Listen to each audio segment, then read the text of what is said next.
The Trump administration suing California over the state's transgender athletes policies. President Donald Trump's administration has sued the California Department of Education for allowing transgender girls to compete on girls' sports teams. The lawsuit filed Wednesday says California's transgender athlete policy violates Title IX. The move escalates an ongoing battle between Trump's Republican administration and Democratic-led California over trans athletes competing in girls' and women's sports. Trump criticized the participation of a transgender high school student athlete who won titles in the California Track and Field Championships last month. I'm Geffen Coolbach. Olympic wrestler and former UFC fighter Ben Askren has undergone a double lung transplant after battling severe pneumonia. In a recent social media post, Askren says that he is now recovering. More on these stories at townhall.com. I'm John Scott. The following is an America Matters media production. The views expressed do not necessarily represent those of the station or its advertisers, although we think they should. But that's the opinion of America Matters Media. 1, 2, 3.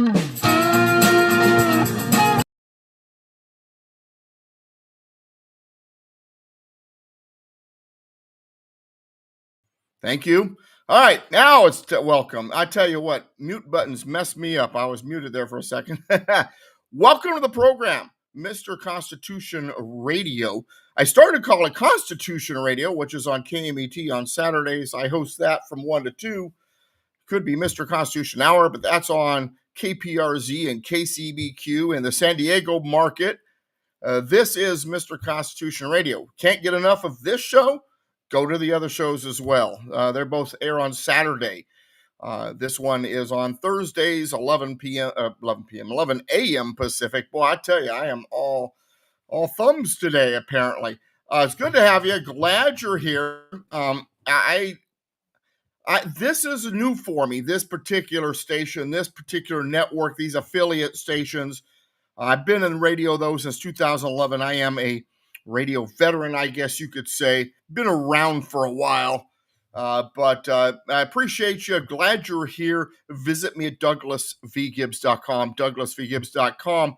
And, you know, there's so much going on that the nice thing is I'm never out of things to say, because regardless of who's president, regardless who's quote unquote in power, there's plenty to say.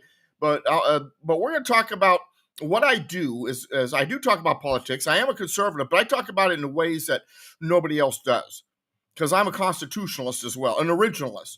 So you're going to get a lot of original constitutional point of view on this program. And Christian groups have been attacked by the left ever since the 1954 Johnson Amendment to the IRS Code. The thing is that, and I want to get into this because the Supreme Court or I guess there's a lawsuit going on, and we've just got a ruling that churches can now endorse political candidates to their members, and this is actually according to the IRS. Getting back to the Johnson Amendment. So the Johnson Amendment, what it did, it was back in 1954. Senator Lyndon B. Johnson, before he was president, before he made his way into the Oval Office, replacing John F. Kennedy after John F. Kennedy was shot. His opponent in Texas had been receiving quite a bit of support money from the churches. So he decided the best way to win his next election is to cripple the foundation of the support for his opponent. And so he offered, and they got into the IRS code of the Johnson Amendment, which basically has been interpreted to say that a church cannot talk about politics or endorse candidates or talk about candidates, or they will lose their nonprofit status. Of course, that's not what it says, but the left is very good at convincing you, giving you a perception that something says a certain thing. And that's just not what it says. No church has ever lost its nonprofit status for talking about politics. And even if you read the amendment, Churches can talk politics. They can even endorse candidates, but there's an amount of time, a percentage. You can't make your whole sermon about it. Certain percentage of your sermon can be about that kind of thing, and it's cumulative. So if you haven't talked politics in years, well, you could talk quite a bit because it's cumulative. It is added up. So anyway, so there was so on July 7th, so this is just a few days ago, the IRS outlined an exception to a decades-old rule, according to the Epoch Times. The Johnson Amendment, which once again which we believed banned tax-exempt religious organizations from campaigning for political candidates, and that's not what it says, but that's how it's been perceived, interpreted, and defined. In a court filing regarding a lawsuit against the government by 2 Texas churches and the National Religious Broadcasters Association, the federal agency said the ban would not apply to faith organizations when they are campaigning to their own members. The Christian groups sought reforms to nonprofit law that bans tax-exempt groups from political campaigning, arguing that the rule unconstitutionally prohibits the organizations from engaging in political speech. It goes beyond speech. If you go to the First Amendment, here's what it says, and now that I'm ready to pull out my Constitution here, I guess I should have had it out and ready to roll. So in the First Amendment, it says that Congress shall make no law. Congress shall make no law respecting an establishment of religion or prohibiting the free exercise thereof. That's prohibiting the free exercise of religion. Yeah, but we gave you a nonprofit status. All right, fine, get rid of the nonprofit status.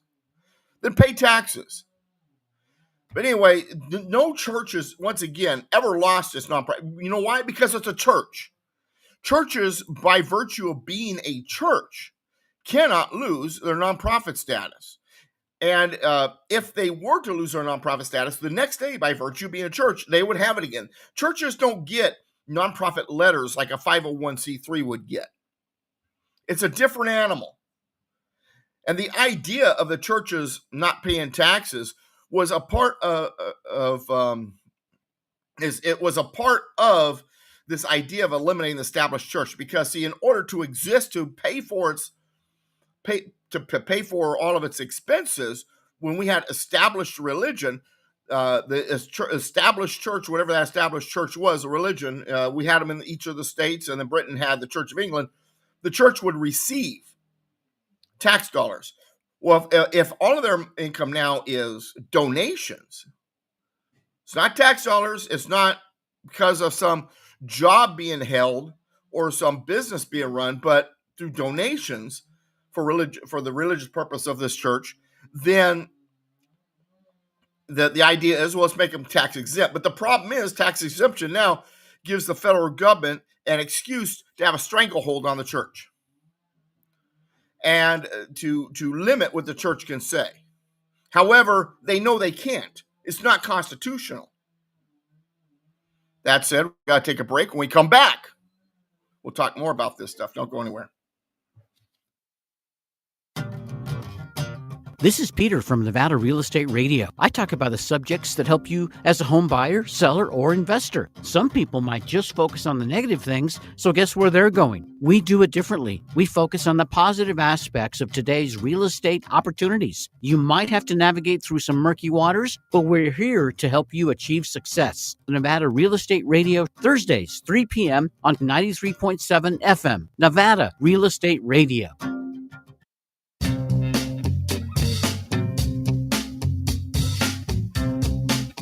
Hi, this is Eddie Floyd. Let me tell you about my favorite non-profit public charity, Wainema Wild Horse Sanctuary, located on the Forsyth Ranch in Hallelujah Junction area. And please go to www.wainemaranch.com. That's WYNEMA ranch.com.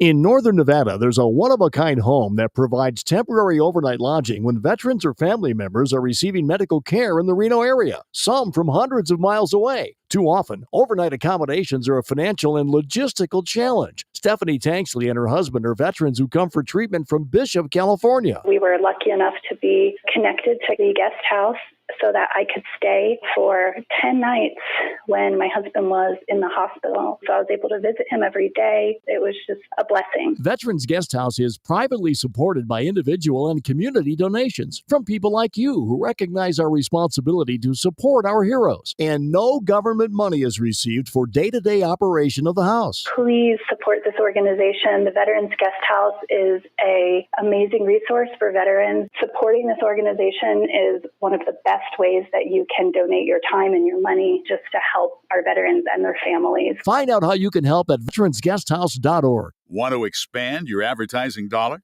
Sponsor this or any America Matters program by calling 775-827-8900, extension 2. Now back to the show.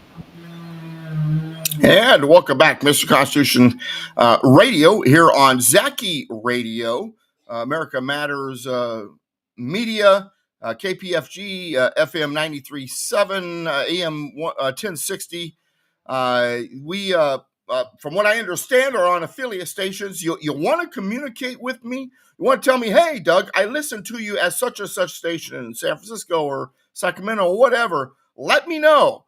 Constitution Speaker at yahoo.com, Constitution Speaker at yahoo.com. And of course, visit the website, douglasvgibbs.com. Don't forget to buy my books. I've got 13 of them out there right now.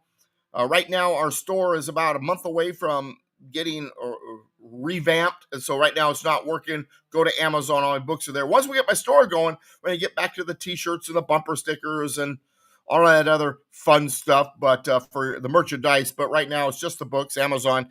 I just look for books by Douglas V. Gibbs. All right, so welcome back to the program. I was talking about how the 1954 Johnson Amendment is being relaxed. 2017, Trump signed an executive order directing the IRS to relax its enforcement of the law.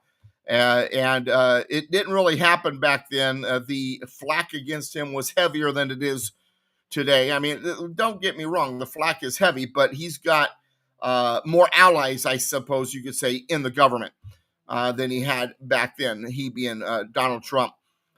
So according to the IRS, this exception doesn't change the status quo of the Johnson Amendment. And but once again, it has all bark, no bite. No church has ever lost its nonprofit status. Could you imagine if a church lost its nonprofit status for talking politics?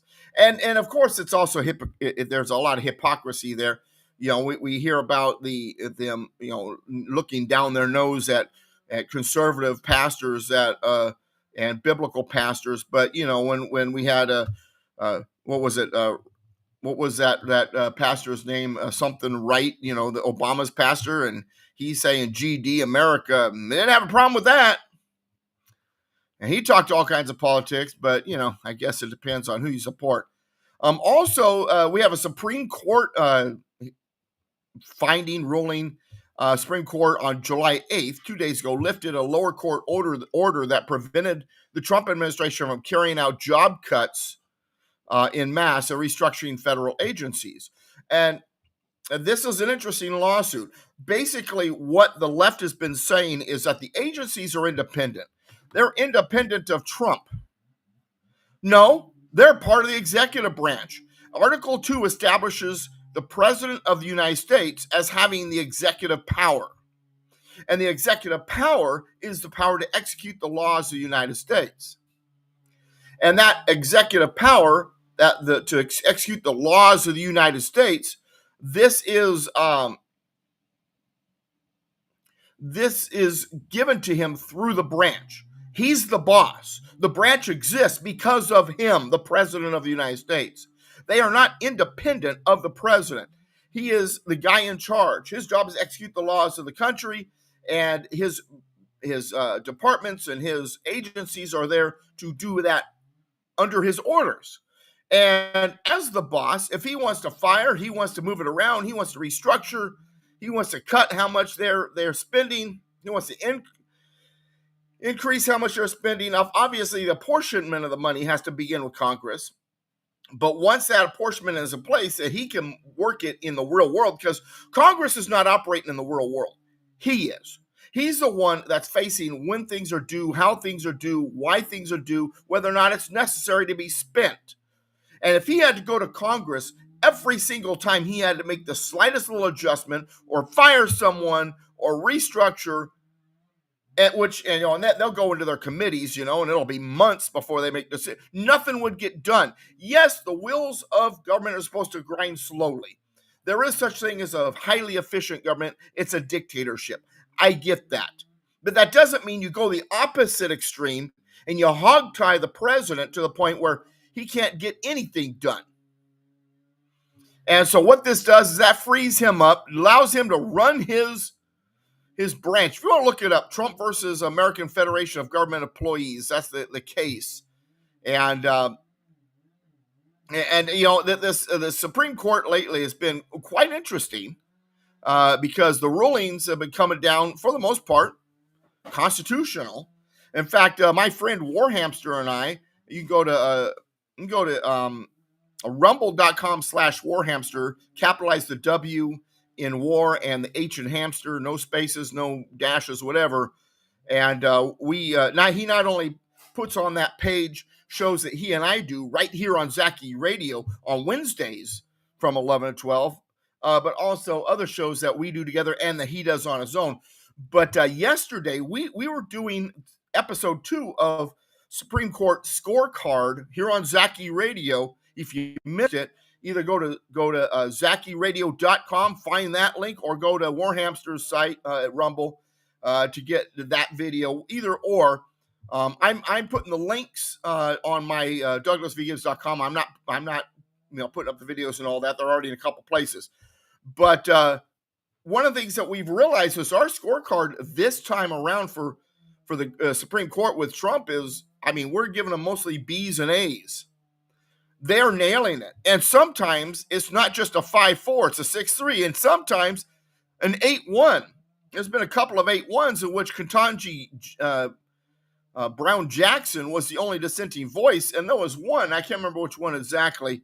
I think it was the Universal Injunctions case. And even Sotomayor was like, what you said makes no sense, Jackson. Do you even understand the case or understand law? I'm of course paraphrasing. That's not exactly what she said. That's basically what she was saying. She's practically roasting Jackson.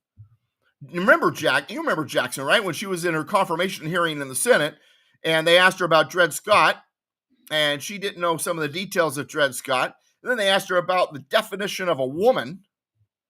Didn't know what a woman was, couldn't define it. Then they asked her some constitutional questions, couldn't tell you what was in the Constitution.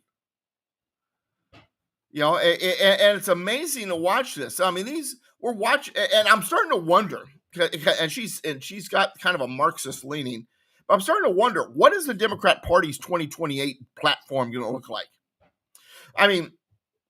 The way things are going, I wouldn't be surprised if it looked like a manifesto written by someone related to Karl Marx. The Democrat Party has always been, in my opinion, basically socialist, but they were good at hiding it. And they would insert just a little socialism here and a little there, creeping incrementalism. But now their communism, Marxism, is no longer on the fringe of the Democratic Party. It's taking control of the party, and it's loud, proud, and talking about its communism.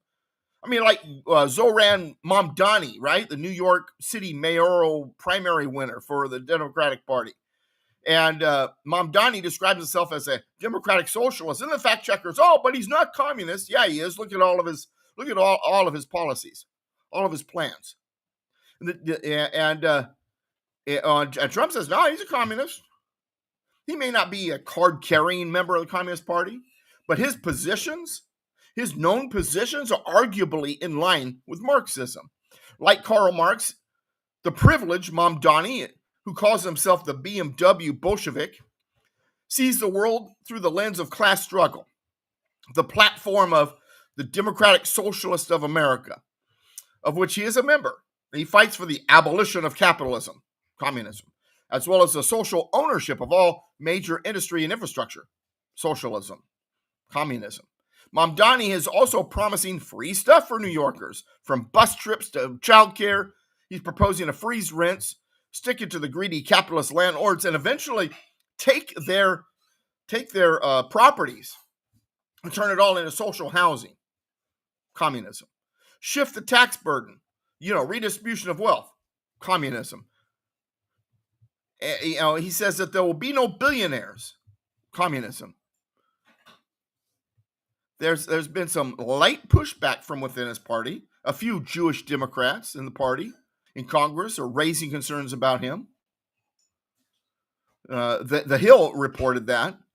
Many in the party are aligning themselves with Mamdani, though. Even Bill Clinton, whose third way policies melded ideas from both the conservative and progressive side back when he, of course, that was survival, that was legacy. He wanted to have this great legacy, whatever. But with a couple of notable exceptions, New York Times, Washington Post editorial boards, the media has largely leapt upon the Mamdani Express.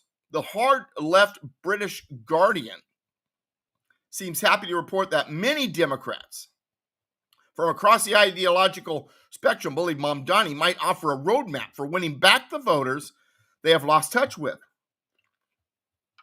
Solange says Mamdani is good for the world.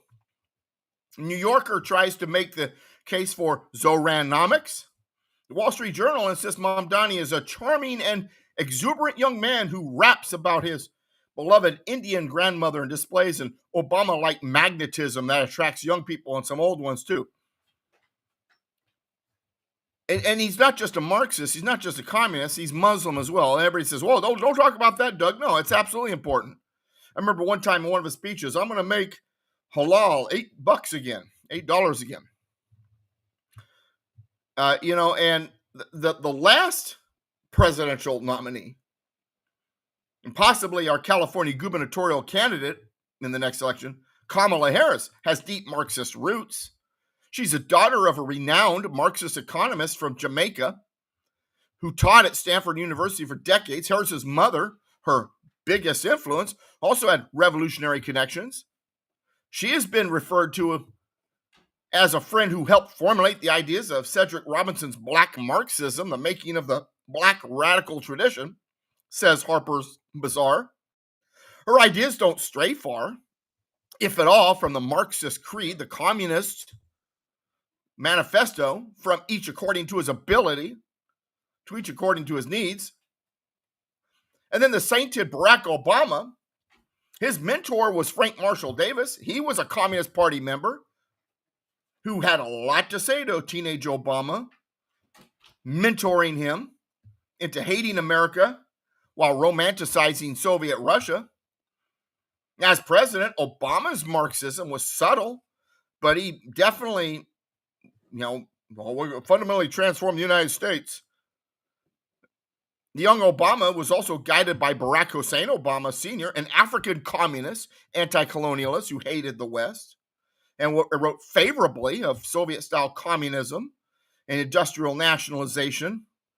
Communism has been in the party, but now it's front and center, and it's coming to an election near you. Let's take a break. When we come back, we have a lot more to talk about. See you then. At A Proper Fit Footwear in the Reno Town Mall, we've been accomplishing happy feet for over 30 years. We offer a various range of shoe styles and sizes for both men and women. From all-season shoes and orthotics to work boots and safety shoes, our professional and reliable staff possesses the knowledge to help you find the proper shoes to fit your needs. Hard to fit? Hard to find? A Proper Fit Footwear is here to give our customers happy feet. We make people aware of potential foot problems as we're sizing their feet, suggesting the right arch support and guiding them to the proper shoes for their needs. Stop by A Proper Fit Footwear at 4001 South Virginia Street in the Reno Town Mall today and allow the owner Mike Jones and our fabulous staff to find the perfect pair of shoes tailored to your specific needs. A Proper Fit Footwear in the Reno Town Mall, the home of happy feet, where comfort and your feet meet. Okay, we are running a car drive right now to help veterans all across America. So if you have an old car, truck, or van, even a motorcycle or an RV sitting around, you can right now give it away and help the vets. They really need your help. And your car will help support the vets and their families. And guess what? You even get a tax donation. Plus, we'll even come and pick up your car for free. And all you've got to do is pick up your phone right now and make a free call. Now is the perfect time to do something good for the vets. Give back to the vets right now for all they've done for this country. And your old car can really help them. So call the Veterans Car Donation Program right now for free pickup of your vehicle. Help the vets and help your taxes at the same time. Call right now. 800-296-1259. 800-296-1259. 800-296-1259. That's 800-296-1259. For those fortunate enough to help the person who has always been their hero, find the care guides you need to help at aarp.org/caregiving. Brought to you by AARP and the Ad Council. Unable to listen to the whole show? A recording of today's program will be available later today. Visit americamatters.us and click on the podcast link. Now back to the show. And welcome back, Mr. Constitution Douglas V. Gibbs. This is my second episode on Zaki Radio, America Matters Media, and I'm glad to be here because I'm new at this station. I'm not new at radio. I've been in the radio business since 2011. KMET 1490 AM in the Los Angeles Riverside market, and KCBQ, The Answer San Diego, and K-Praise, KPRZ in the San Diego market for quite a while now. I used to be on KCBQ in Kansas City. We plan to bring that station soon. Another station in Columbus. So we've got some miles under our belt here. But here at Zaki Radio, America Matters, brand new. This is my second solo episode here on this network. Then my fourth in total, because on the day before, Wednesdays at 11 to 12 Pacific, I'm on with Warhamster on his show. We're kind of co-hosting that one. And so you can catch me live at 11 o'clock on Zaki Radio twice a week, or you can catch me live at KMET1490am.com, KMET1490am.com from 1 to 2 on Saturdays. Used to be a 2-hour show. Funding issues have made us drop the second hour. I'd like to grab that second hour back. I've got 2 advertisers on those stations, but really getting all that back is really up to you. We need people who help fund my efforts. Go to DouglasVGibbs.com, DouglasVGibbs.com. You could donate. You could become a $9 a month patron. We're getting ready to add a trivia page for patrons. The easy questions will be for free, but if you want to, do the harder questions and learn the Constitution and other things like that, we're going to have it available for the patrons. Also, my engineer has let me know there are those that are watching on X.com. Zaki Radio. If you want, now I'm not looking at X right now. I won't see the comments, but I'm sure my engineer, if you make a comment, would be glad to let me know, and I can run over there and take a look, or they can copy it and paste it for me in my comment, whichever. And I would love to hear from you. Don't know how to take calls yet. We're gonna do that down the road. All of that's down the road. But if you're on X, you're listening on X, and you got something to say, feel free to say something. I'll make sure that the engineer lets me know. All right, now, next topic, and this is something that everybody's been talking about, the Epstein files. And, the media out there, both sides of the aisle, kind of have these knee-jerk accusations, these rushes to judgment that's giving people, the thought that, well, maybe Pam Bondi is done because, she said that she had it on her desk and she didn't. No, she had the files on her desk. She didn't know what was in it. They thought they had the names. They thought they had the client list. They released a memo believing that they had, but now they're saying, hey, there's no client list. There's nothing there. And, there's also a minute missing from a 1 minute gap in the night Jeffrey Epstein supposedly committed suicide in the prison cell surveillance footage. And, do you release a tape and then let the public find out for themselves that there's an edit in the tape? There's a minute missing. I mean, every benefit of the doubt, a digital jump in the tape. I mean, everybody knows, well, gosh, why is there a minute missing? It sounds incriminating.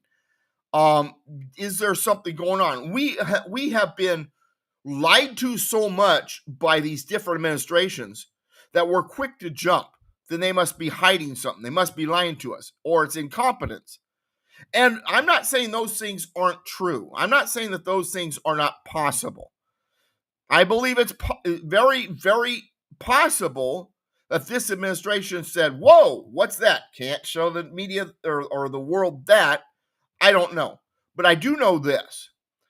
Compared to other administrations, I trust this one more. Is it possible? Is it likely that we've got surveillance footage that is missing a minute, no one noticed, or it's not really something that is a big deal?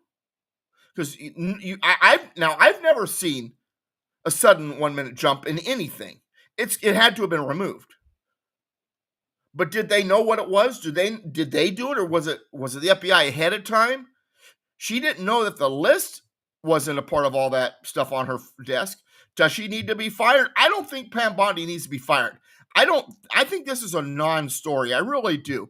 I mean, don't get me wrong.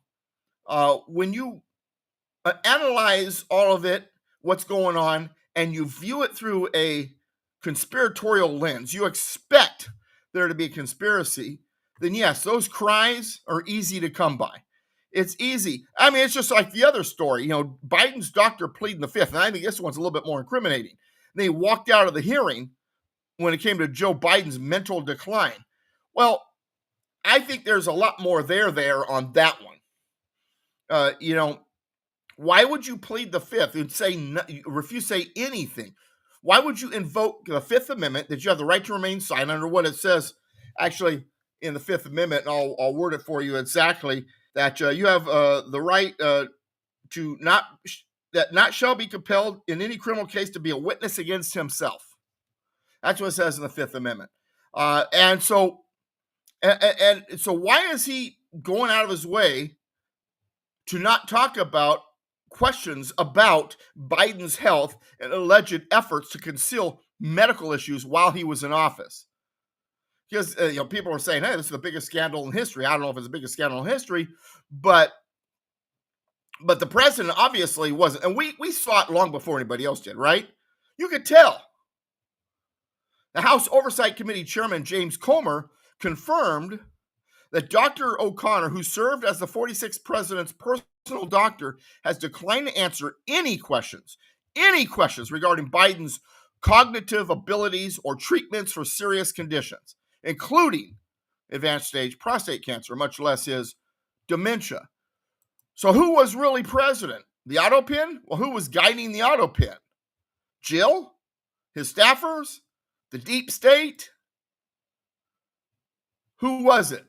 That's what we want to know. And when it comes to that kind of thing, that is a lot more, as opposed to Epstein. Epstein, we don't know enough. I don't think that the administration knew that there was no client list. But I do believe that this doctor knows something, and that everything we believe about Biden is true. I think everything we believe about Epstein is true. I believe there's a lot of people on that list that want to do everything they can to make sure their names aren't mentioned, if that list exists. But I don't know if the conspiracy is running through the Trump administration like people think. But when it comes to the Biden administration, his doctor, I think there is. And how about this one? How about How about DEI hire Ketanji Brown Jackson, Supreme Court Justice, Biden's Supreme Court Justice, who says, hey, I write Supreme Court opinions to tell people how I feel. This is the justice who even Sotomayor went off on at one point. So do you even understand the case? Do you even understand law? There's been some 8-1s where she's been the dissenting opinion. Does she even know what the role of a judge is? This is the same woman who, in her confirmation hearing, couldn't give you important details about the Dred Scott case. Namely, not just that Dred Scott was not given his freedom, but that the justices at that time said that any slave, any black who was enslaved, could never be citizens. When asked about that, she didn't know about it. Well, see, you're black and you're a justice. One would think you know something about that.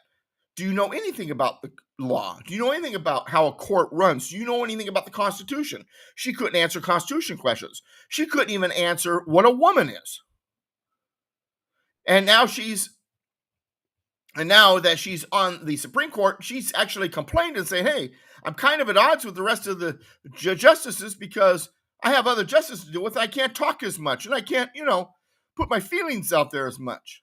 Your feelings don't matter. Lady Justice, has the scale in one hand and a sword in the other. She has a blindfold. You know what that means? Your feelings don't matter. The law only matters. Your ideology doesn't matter. Your ideological beliefs don't matter. Your religious beliefs don't matter. The fact that your coffee burned your tongue, your soy latte coffee that morning burned your tongue, doesn't matter. All that matters is the law. That blindfold means you're blind to everything else except for what the law says. What does the law say? I don't want your feelings. I don't care about what your feelings are. Well, my feelings about the state of democracy have been expressed in the context of my opinions when issues come up related to democracy, Jackson replied when asked about it. I don't care about your opinions and your feelings. What does the law say? Besides, we're not supposed to be a democracy. Quit calling it a democracy. That shows how stupid you are too. Contrary to Jackson's remarks, it's not the job of any judge to tell people how he or she feels about specific issues in the cases before the court. Their job is to access the facts of the case, to deliver an opinion that's based upon the facts and the law and what the Constitution calls for. Not to review the law, not to review the Constitution, not to give your feelings, not to give your opinions. What are the facts and how do they and the law go together? For a judge to inject his or her feelings into the matter is a gross abdication of proper jurisprudence and an insult to the intended role of the judicial branch. But then again, are we surprised? DEI, don't call her DEI hire, Doug. That's racist. No. Biden said, I'm going to nominate a black judge. That's DEI hired. I'm not saying that the judge shouldn't be black. Hey, if a black person is the best nomination, great. I love Clarence Thomas. Clarence Thomas and Samuel Alito are my two favorite justices. I could care less if Thomas is black, Asian, white, Mexican, or purple. What reason I say DEI hires because that's the reason she was put on, because she's black. He had to go looking for somebody. Biden did, and she's a leftist. Her leftist orthodoxy from the bench is brazen, and her unprofessional political activism is I think evoking irritation from some of her colleagues. In the majority of Trump versus Casa. Even Associate Justice Sotomayor, and I mentioned this earlier, expressed some frustrations with Jackson, gently critiquing her fellow leftists for seemingly not understanding the matter before the court in the first place. Do you even understand the law? Do you understand the case? Do you understand what your job here is? Let's take a break. When we come back, we got a lot more to talk about. Barbecue, the Butcher's Kitchen, would like to thank every customer for your loyalty and continued support through these challenging times. Call for takeout and delivery of rib tips, brisket, ahi, tuna, roasted veggies, and much more. Barbecue's open from 11 to 7, Monday through Saturday, and delivers hot food safe and healthy. Call 499-5855 for details. 499-5855, Barbecue, as featured on diners, drive-ins, and dives. Get real. Get into Barbecue Reno. At A Proper Fit Footwear in the Reno Town Mall, we've been accomplishing happy feet for over 30 years. We offer a various range of shoe styles and sizes for both men and women. From all-season shoes and orthotics to work boots and safety shoes, our professional and reliable staff possesses the knowledge to help you find the proper shoes to fit your needs. Hard to fit? Hard to find? A Proper Fit Footwear is here to give our customers happy feet. We make people aware of potential foot problems as we're sizing their feet, suggesting the right arch support, and guiding them to the proper shoes for their needs. Stop by a Proper Fit Footwear at 4001 South Virginia Street in the Reno Town Mall today, and allow the owner Mike Jones and our fabulous staff to find the perfect pair of shoes tailored to your specific needs. A Proper Fit Footwear in the Reno Town Mall, the home of Happy Feet, where comfort and your feet meet. And what you doing with your phone? Taking pictures? No, I'm asking it questions. Like what? Hey, Bobo, do flowers have best friends? I'm sorry. I'm afraid I don't know that. Hey, follow me. I want to show you something. Look, flowers do have best friends. Whoa. Some answers can only be found in nature. Discover the unsearchable. Visit discovertheforest.org to find a trail near you. Brought to you by the United States Forest Service and the Ad Council. To join the conversation, call 844-790-TALK. That's 844-790-8255. Now back to the show. All right, welcome back. I am Douglas V. Gibbs, Mr. Constitution, DouglasVGibbs.com. Douglas, Douglas, V as in victory, Gibbs, Gibbs, DouglasVGibbs.com. And the big, beautiful bill, the one big, beautiful bill, has a lot of things that, but there's a couple of things that people may have not have noticed. The bill, Trump's bill, and the constitutional carry thing that's been raging through the country, and I'll get into that in a second. They're literally, this has been, in a sense, almost a Trojan horse when it comes to the bill, are dismantling federal gun control. Now, understand the Second Amendment ends with the words, shall not be infringed. The beginning of it, while it's not there, is Congress shall make no law. That's the beginning of the First Amendment, but it applies really to all of those Bill of Rights amendments, except for maybe the last two, which are a little different. And so understand, because of what's going on with the bill, constitutional carry, the American gun debate is entering a new phase. And the media hasn't even realized it yet. I might be one of the few people that even gets this. The left is still whining about gun violence, military-style weapons. Something extraordinary is happening across this country while they're doing that. Two seismic shifts are underway, one from the states and one from Washington. When they collide, they may be the blow that, well, should I say, they may be the action that blows the hinges off the federal gun control regime that's been in place since the days of FDR. And really, even before that, we saw gun control attempted. Remember, Democrats tried to put gun control against the blacks in the South. Why? Well, because, that's how you control them. That's how you can control them. Gun control. Think about that for a second, folks. Shall not be infringed. Congress shall make no law. According to the Constitution, every single federal gun law is unconstitutional. And the states are realizing that, and the fact that the right to keep and bear arms, which is a right of the people, means to keep and bear arms. Keep means to possess or have or own. Bear means to carry. If you go to the 1828 Webster's Dictionary, you look up the word bear, one of the examples is to carry a gun under one's coat. So to conceal carry is a part of your natural right to keep and bear arms. And 27 states, over half the country, have now enacted constitutional carry laws. That means Americans can carry a firearm openly or concealed without begging the government for permission. That's not policy, that's sovereign resistance. Let me put this bluntly. Constitutional carry is the 10th Amendment and the Second Amendment with teeth. It's the state saying, we never gave you this authority, we're taking it back. This isn't chaos, this is federalism functioning the way the founders designed it. Florida, Texas, Tennessee, South Dakota, states are restoring the balance of power, recognizing that the Second Amendment isn't a suggestion, it's a command, shall not be infringed. You have the right to keep and bear arms. Trump's big, beautiful bill also has launched a direct hit against the NFA. Now this is a legislative thunderclap that not only lowers taxes, restores energy independence, this bill, one big, beautiful bill, but it strikes directly at the root of the federal gun control edifice. The bill eliminates the $200 tax imposed by the National Firearms Act of 1934, the NFA, on suppressors, short-barreled rifles, and other heavily restricted items. At first glance, that might seem like a small win. But in legal terms, it's a nuclear bomb dropped on the very justification that keeps the NFA alive. You see, back in 1934, Congress couldn't outright ban firearms. They can't now. They knew that it violated the Constitution, so they got clever.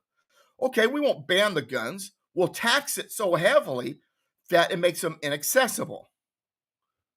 Because Congress has the power to tax, we can use a law that essentially bans, but because it's a tax, we can say, hey, Constitution gives them the authority.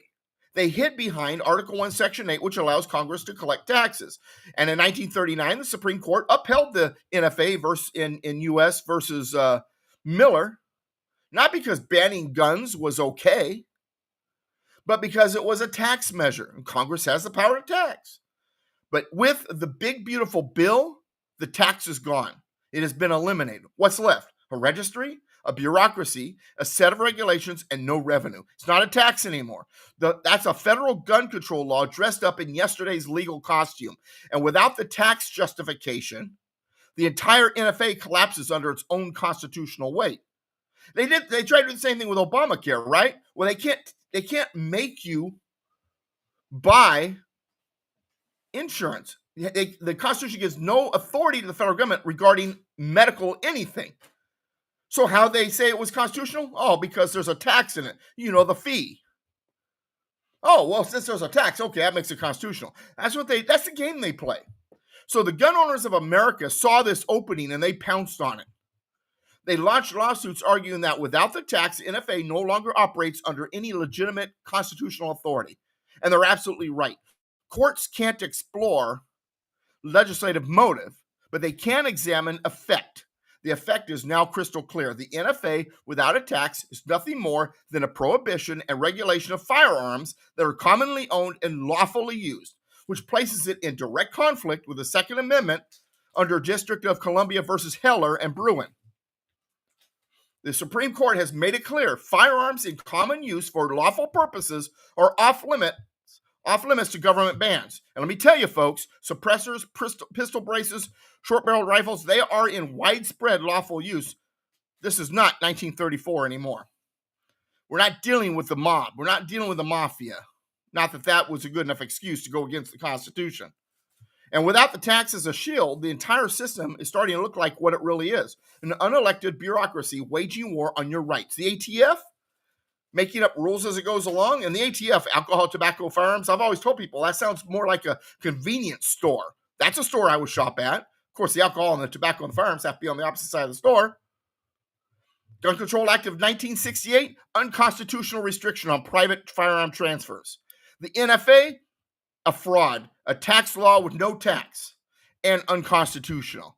There's nothing in the Constitution that gives the federal government to have any laws, regarding gun ownership or carrying guns or anything. This is regulatory overload without constitutional grounding. It's governance by edict, not by law, and it's time that the courts burn it to the ground constitutionally. So what that means now is what we're seeing is a strategic convergence. We have red states removing the need for permits, signaling their sovereignty. We have federal policy under Trump's leadership ripping off the legal disguise that allowed gun control to survive for decades. Now the tax is gone. Now it is what it is. And we have lawsuits zeroing in on the now unsupported legal framework of the NFA. This is not just legislative tinkering. This is the coordinated dismantling of federal gun control from the courts, the states, and the federal government all at once. This is a return to first principles, the kind the founding fathers wrote in ink and defended with lead. You ever seen the bumper sticker that says the founding fathers would be shooting by now? Okay, now let's bring this all to full circle. Right to keep and bear arms is not just about guns. It's about governance. It's about self-rule. It's about the idea that you, not Washington, has the final authority over your life, your family, your property, and that you can have the firepower to defend yourself if that government becomes a tyranny.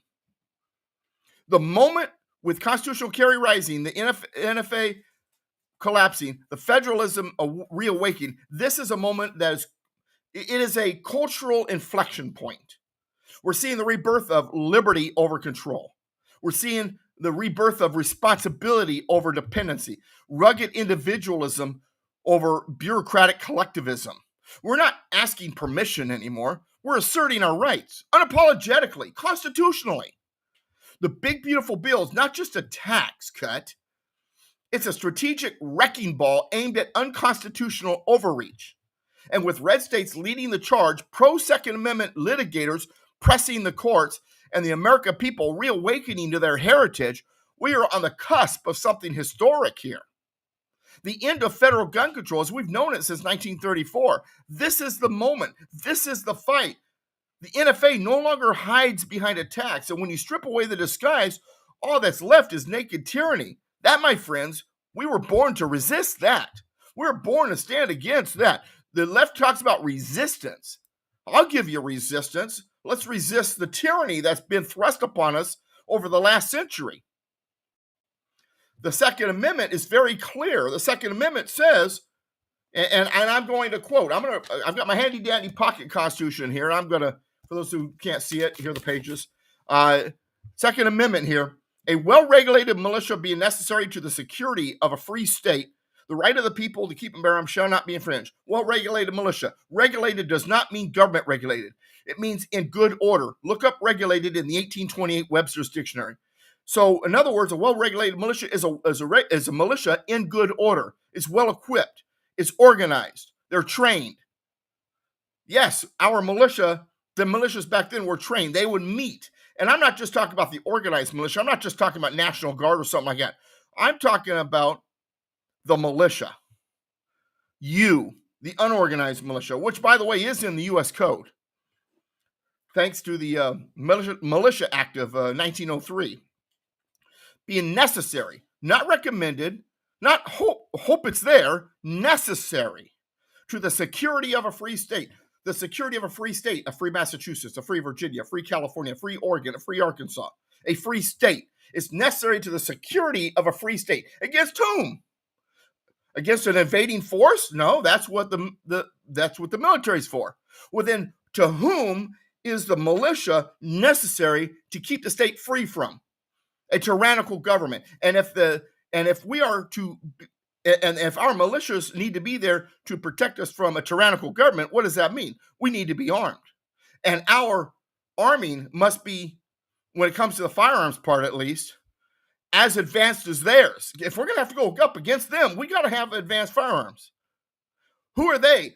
The point of us having guns is to defend ourselves against them, and they're going to dictate to us what we can have? How stupid is that? The right of the people to keep, own, possess, and bear arms, conceal carry, or open carry shall not be infringed. That is not open for discussion. Shall not be infringed. Congress shall make no law. There shall be no. Your right to keep and bear arms is a natural right. It's a God-given right, right? Endowed by the Creator. It's God's gift to you. A gift from God. Government's got no business when it comes to gifts from God, right? That's between you and God. All right, thanks for spending the time with me. United we stand, combined we kick butt. God bless America, my friends. God bless you. I am Douglas V. Gibbs, Mr. Constitution. It's a pleasure to have you here with the program. If you're watching later or you're watching live, like I said, down the road, we're gonna learn how to make it better. We're gonna improve your ability to access the show and all of that. Visit me at douglasvgibbs.com. douglasvgibbs.com. Become a patron, $9 a month. Hit the join link in the link bar. It's been a pleasure being with you. We'll see you next time. God bless.